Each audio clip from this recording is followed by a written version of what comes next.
تو یہ آپ دیکھیے کہ امت مسلمہ کے عروج اور زوال کے لیے ہم قرآن مجید کا بھی آپ کے سامنے عرض کر دیتا ہوں ارشاد، اور یہ ہم تورات میں جو بائبل کی یہ کتاب احبار اس کے اندر یہ لکھا ہوا ہے، تو وہ بھی آپ کے سامنے میں کر لیتا ہوں، تو وہیں سے ہمیں عروج اور زوال کا اصل فیکٹر سامنے آ جائے گا۔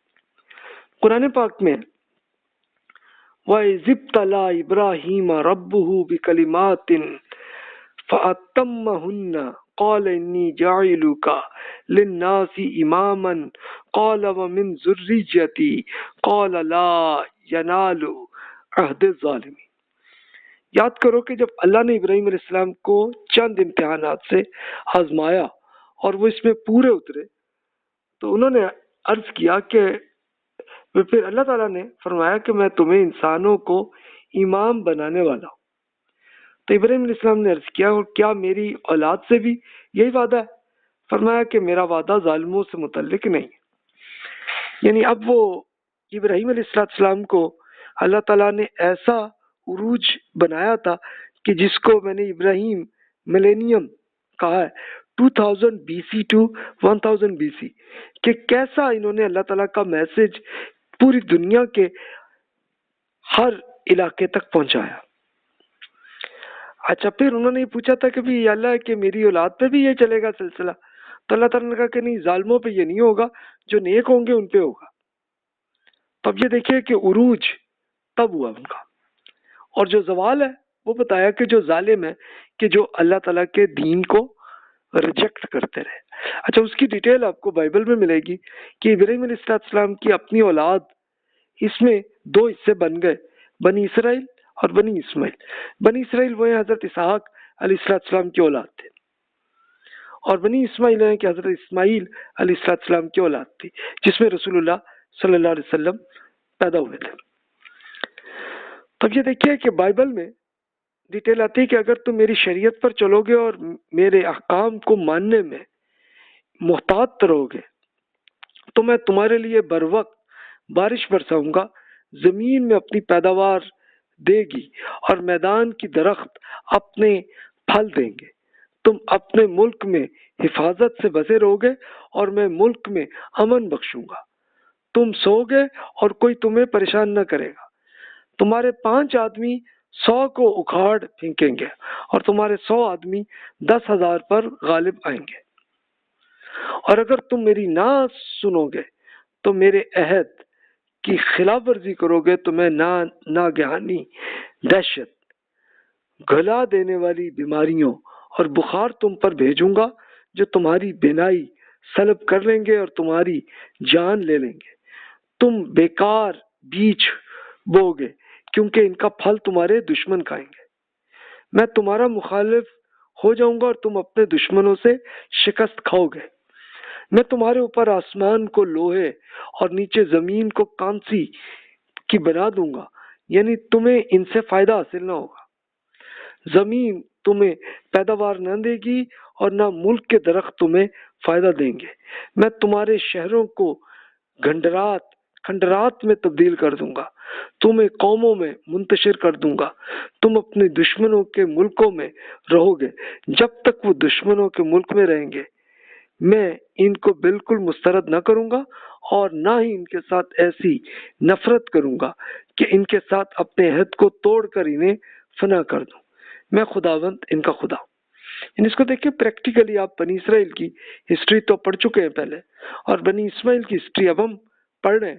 رزلٹ ایک ہی ہوا کہ جب اللہ تعالیٰ کے ایتھکس اور سائنس اور ٹیکنالوجی ان کے یہاں آئی ہے تو اپنے عروج پہ دنیا کے سپر پاور بنے۔ بنی اسرائیل دیکھیے کہ یہ 1040 to 930 بی سی کا پیریڈ ہے، تو یہ حضرت داؤد اور حضرت سلیمان علیہ السلام کی حکومت تھی، اور یہ دنیا کی سب سے بڑی سپر پاور اس ٹائم میں۔ لیکن جب انہوں نے انحرافات کیے اور آپس میں فرقہ واریت کی، اور پھر امرہم شورا بینہم، مل جل کے ڈیسیژن لینے کے بجائے بادشاہت اختیار کی، تو آپس میں تباہ ہو گئے۔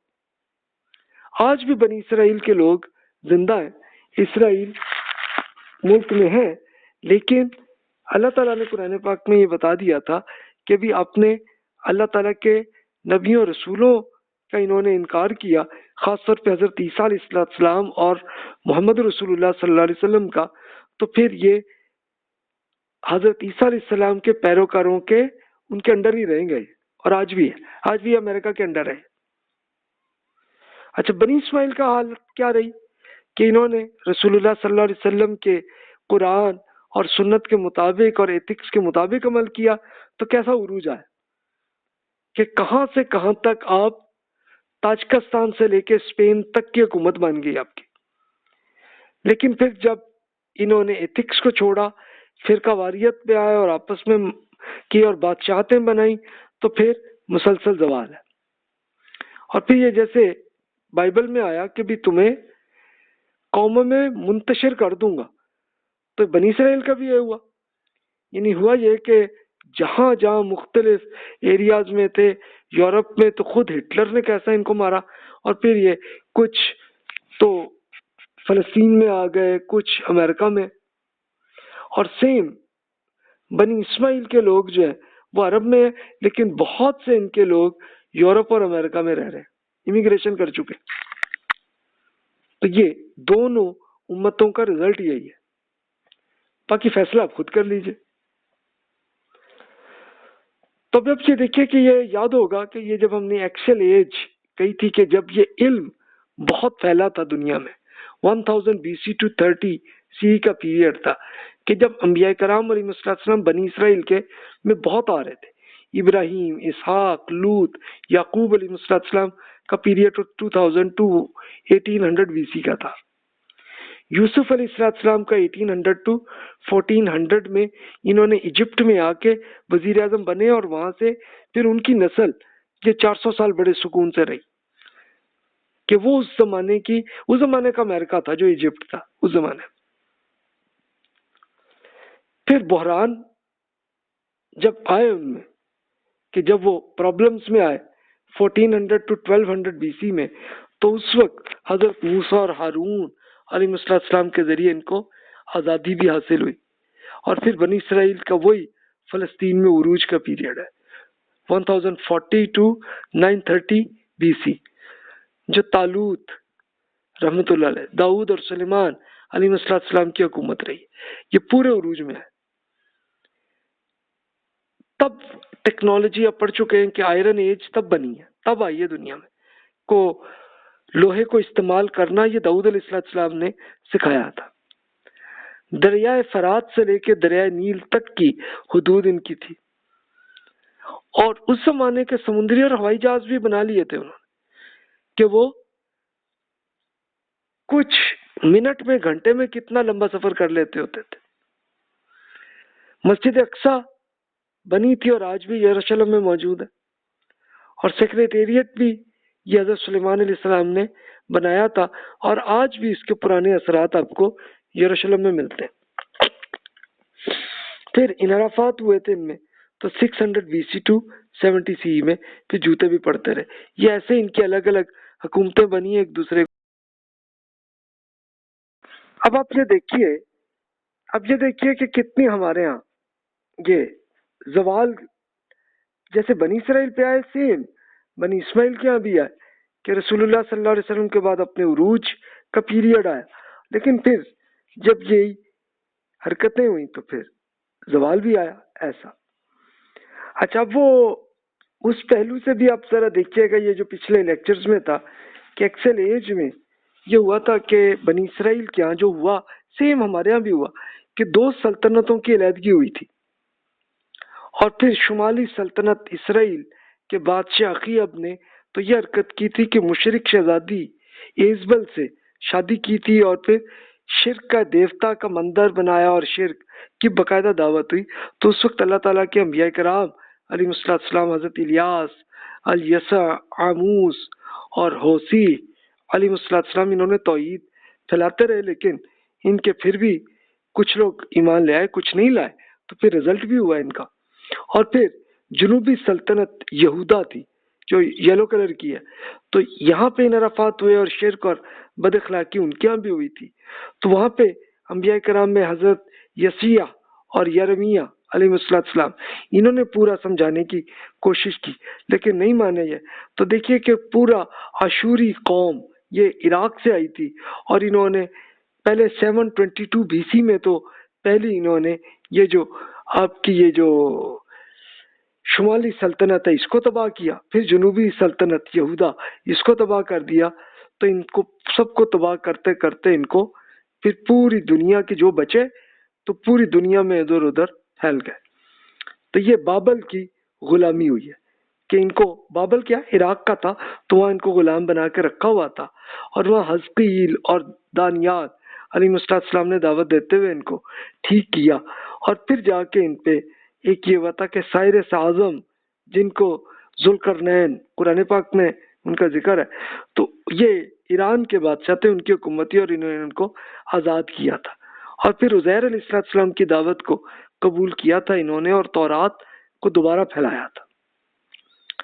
لیکن پھر ان میں دوبارہ انحرافات اور فرقہ پرستی اور لڑائی جھگڑے ہوئے تو زکریا، یحییٰ اور عیسیٰ علیہ السلام تینوں کو شہید کرنے کی کوشش کی، لیکن عیسیٰ علیہ السلام پہ یہ کامیاب نہیں ہوئے کہ اللہ تعالیٰ پہلے ہی ان کو اٹھا کے لے گئے.